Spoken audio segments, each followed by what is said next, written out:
안녕하세요. 저는 평범한 직장인 40대 남성입니다. 저는 한 중견기업에서 나름 입지 있는 자리에서 열심히 일하는 가장이에요. 지금은 제가 잠시 임시 발령이 나서 지방에 내려와 있는 상태입니다. 지방에 내려온 지는 한 3년 정도 되었어요. 올해 다시 본사 발령으로 서울로 올라가려고 하던 그런 시점이었어요. 그런데 일단 제가 아내와의 문제 때문에 서울 발령을 조금 보류한 상태입니다. 혹시라도 주말 부부나 기러기 부부를 생각하고 계신 분들이 계신다면 제 이야기를 한번 들어보시고 결정하셨으면 좋겠네요. 물론 저의 이야기는 사실 흔한 그런 경우가 아니라 좀 다를 수는 있겠지만 자신의 남편을 그리고 자신의 부인을 얼마나 믿고 그 결정을 하느냐에 달렸겠지요. 저는 사실 주말 부부, 기러기 부부 뭐 이런 거 안 좋아해서 처음 발령을 받았을 때 저는 무조건 가족과 함께 동행해야겠다고 생각했습니다. 그런데 아이가 좋아하지 않더라고요. 그리고 한참 공부하는 아이의 학교를 막 전학시키는 것도 사춘기의 아이에게 그닥 좋을 것 같지 않았고요. 그래서 아내와 상의해서 일단 당분간은 주말 부부로 지내기로 했습니다. 그렇게 1년이 지나는 무렵 저도 그렇고 아내와 아이도 그렇고 주말 부부로서의 생활에 그런대로 적응해 가고 있었죠.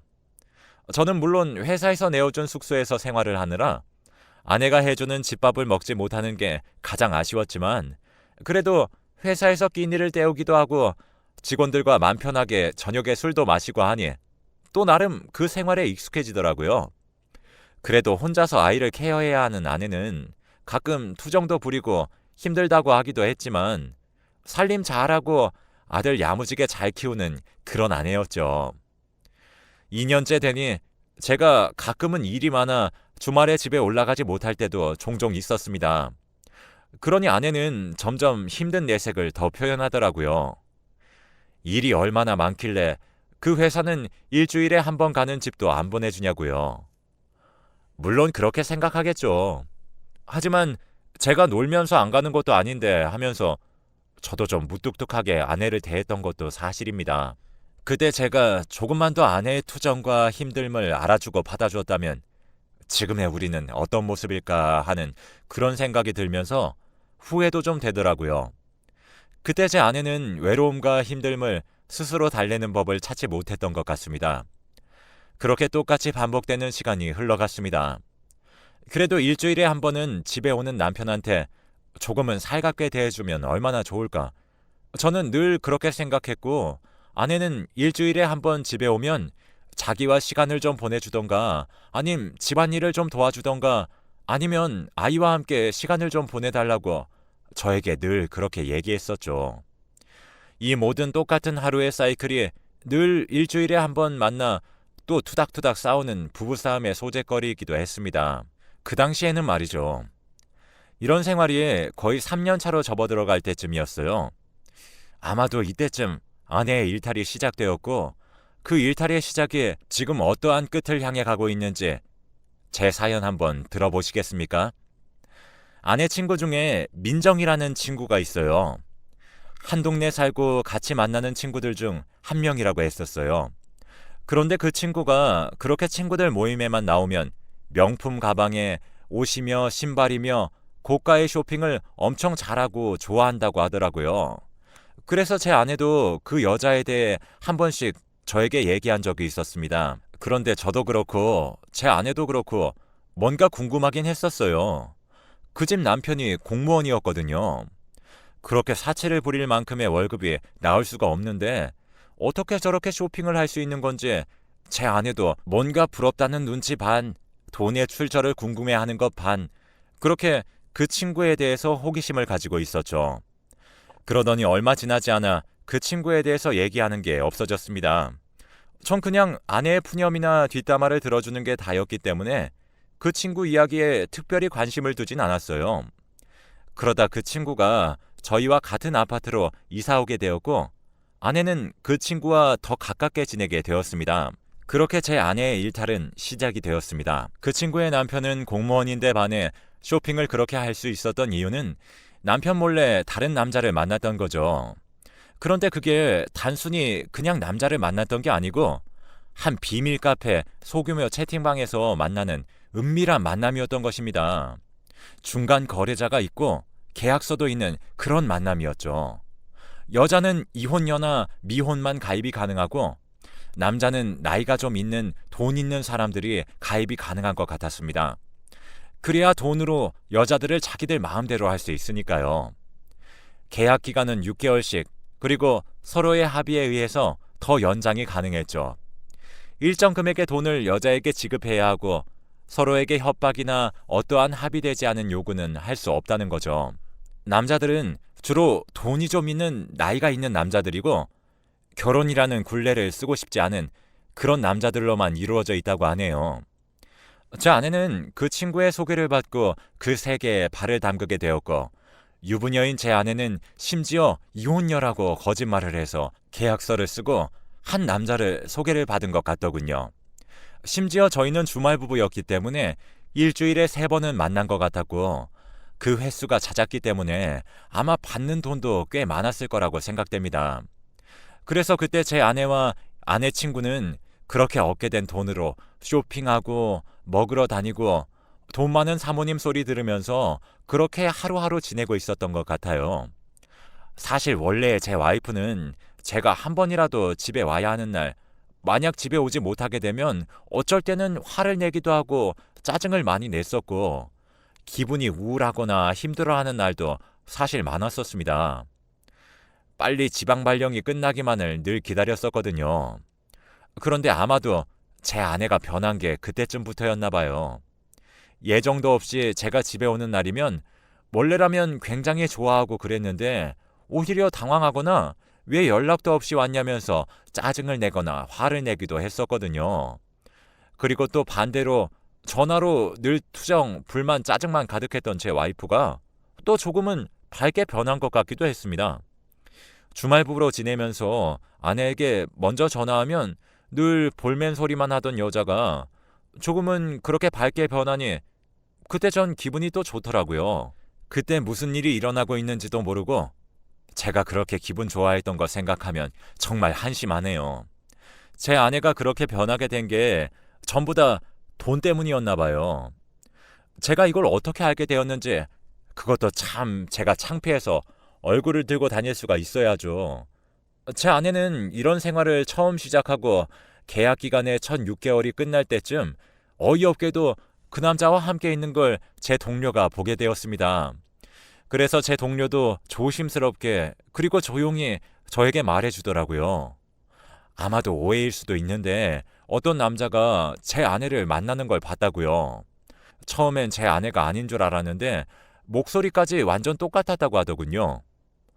처음엔 제 아내만 보고 아는 척하고 인사해야지 하러 갔다가 옆에 남자가 있는 걸 보고 그냥 돌아왔다고 합니다.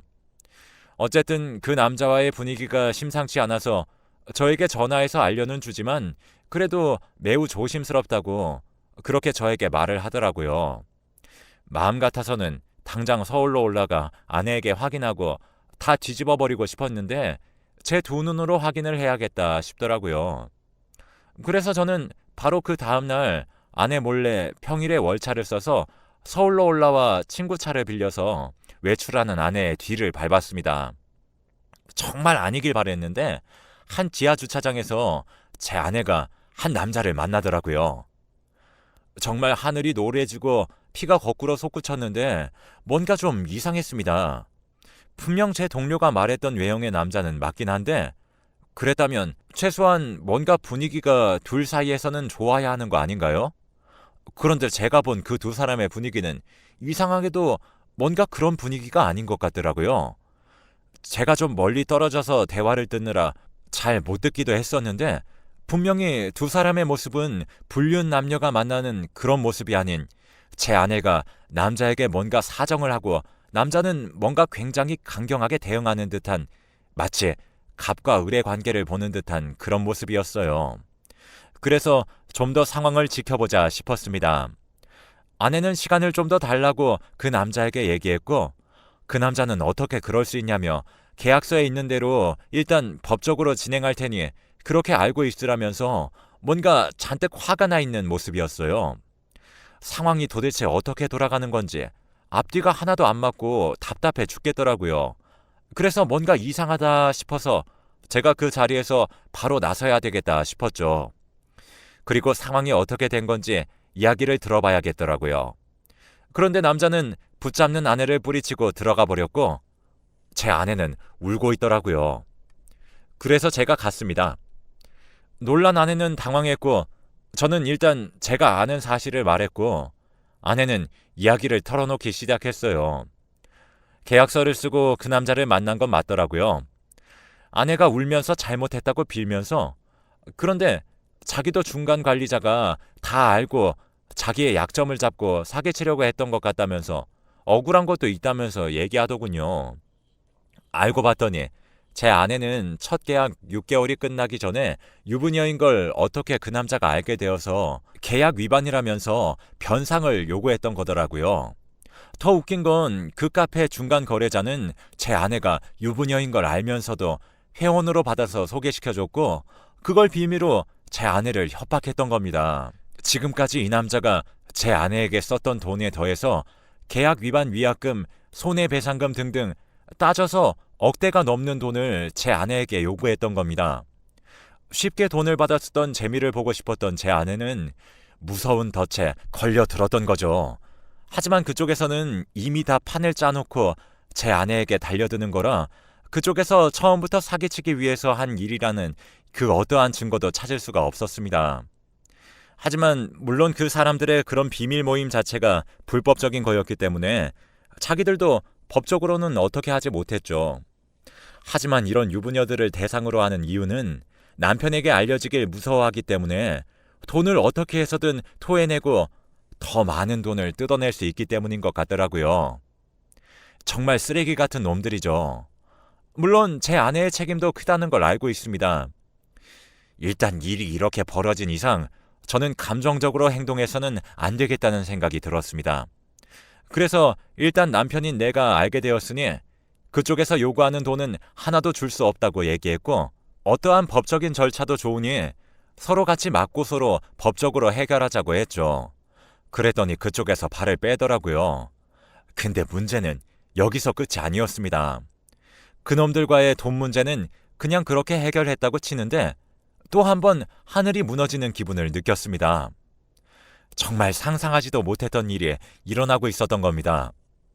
제 아내가 임신을 했더라고요. 그런데 심지어 이 아이가 제 아이인지 그 남자 아이인지는 이 글을 쓰고 있는 지금까지도 알 수가 없고요. 아직 아이가 태어나지 않았거든요. 제 아내가 이젠 밖에서 임신까지 해왔다는 걸 알고 나니 전 정말 사는 게 무의미하다고까지 느껴지더라고요. 어떻게 이런 일이 일어날 수 있는 겁니까? 정말 이 일을 알고 나서부터는 저의 하루하루는 지옥같이 느껴지더군요. 100%그 자식 아이 거라고 생각이 되는데 제 아내는 무조건 아니래요. 제 아이가 맞다고 하는데 믿을 수가 있어야죠. 정말 어디 가서 말도 못하겠고 미치고 팔짝 뛰겠더라고요. 그래서 그냥 바로 이혼하자고 했습니다. 이것저것 따지고 뭐하고 그럴 정신도 없었어요. 그냥 바로 이혼하고 싶더라고요. 그리고 제 아들도 어느 정도 컸으니 모든 걸 이해해 줄 거라고 믿었습니다. 그리고 제가 케어도 가능하니까 그냥 빨리 이혼하자고 당신 몸 하나 바로 나가주면 좋겠다고 제가 그랬습니다. 그런데 아내는 그럴 수 없다고 그리고 아이도 포기할 수 없다면서 저에게 매달리는데 정말 더 싫어지더라고요. 임신했다는 얘기에 저는 이 여자와는 정말 단 1분 1초도 함께 있지 못하겠습니다. 그 여자 뱃속에 딴 놈 애가 있다고 생각하니까 더 이상 참을 수가 없었죠. 저의 이런 반응이 당연한 거 아닌가요? 그래서 이혼을 하려고 했더니 법원 측에서는 일단 아이가 태어나고 유전자 검사를 통해서 친자 확인 후에 그때 다시 이혼을 진행하는 게 어떻겠냐고 하더라고요. 제 아내도 지금은 지옥 같은 시간을 견디고 있겠죠. 하지만 저보다 더 할까요?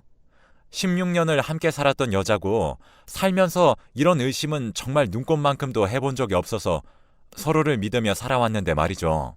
이건 뭐 뒤통수도 핵폭탄급 뒤통수를 맞은 기분이라 뭐라 말로 설명할 수도 없네요.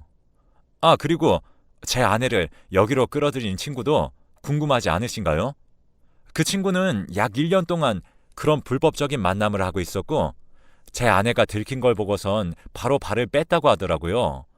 그런데 결국은 중간 거래자가 그 친구도 유부녀라는 걸 걸고 넘어져서 제 아내와 똑같은 관계를 밟고 있나 봅니다.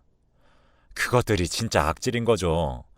결국 그 친구도 남편에게 사실대로 털어놓고 지금 이혼을 하니 많이 그러고 있는 것 같던데 같이 법원에 들락날락 할 것 같네요. 이번 일을 보면서 이것저것 생각해 보게 되었어요. 내가 무엇을 잘못했을까? 내 아내는 왜 그런 유혹에 빠지게 되었을까? 그리고 애나 어른이나 옆에 있는 친구가 정말 중요하구나. 그런 뒤늦은 잡생각들이 나더라고요. 물론 저도 제가 100% 잘했다는 건 아닙니다. 돈 쓰는 것 때문에 아내에게 그동안 타박도 많이 했었죠. 그런 아내는 또 적지 않은 스트레스도 받았겠죠. 그 어느 것 하나 멘탈이 제자리에 있지 않았었습니다. 어쨌든 지금은 아직까지 법적인 제 아내의 출산날만을 기다리고 있습니다. 다른 남자들처럼 출산날을 손꼽아 기다리기는 하지만 그걸 기쁜 마음으로 기다리는 게 아니고 얼른 유전자 검사의 결과지가 궁금해서 기다릴 뿐이죠. 그 태어나는 아이는 또 무슨 죄인가 싶기도 하고 또 태어났는데 진짜 제 아이라면 전 또 어떻게 해야 할지 사실 그것도 조금 막막하긴 합니다. 이젠 아내를 더 이상 믿을 수 없고 정이 떨어질 대로 다 떨어진 것 같아서 부부관계가 이어질 수 있을까 싶기도 하거든요. 제 아이가 아니라면 하루라도 빨리 제 아내와의 관계를 끝내고 싶기만 합니다. 일단 이 모든 상황을 가족 어느 누구에게도 말은 하지 않았습니다. 일단 아이가 태어나고 결과가 나오면 대처하기 위해서 기다리고 있네요. 그리고 아내는 나이가 좀 있는 상태에서 임신을 한 터라 친정에서 좀 있어도 되겠냐고 여쭤보고 지금 친정에서 지내고 있습니다. 큰아이도 자기 동생이 생기는 줄 알고 나름 기대감을 갖고 있는 것 같아 참 마음이 아프네요. 정말 기가 막히고 코가 막힌 저의 사연 들어주셔서 감사합니다. 얼마 후에 있을 결과의 후속편을 원하신다면 들려드리도록 하죠.